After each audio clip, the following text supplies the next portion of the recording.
Here's the good news about hip replacements. Recovery is simpler than almost anyone expects.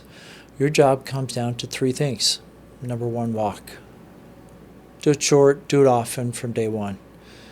For new hip, walking is most of the therapy. And most of my hip patients need surprisingly little formal PT because every trip to the kitchen is a rehab session. Second, one position rule.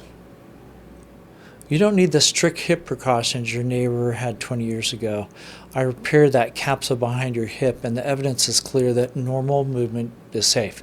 There's just one combination to avoid for 6 weeks, and that's pulling your knee up high towards your chest while the leg turns inward and crosses the middle of your body. That's it.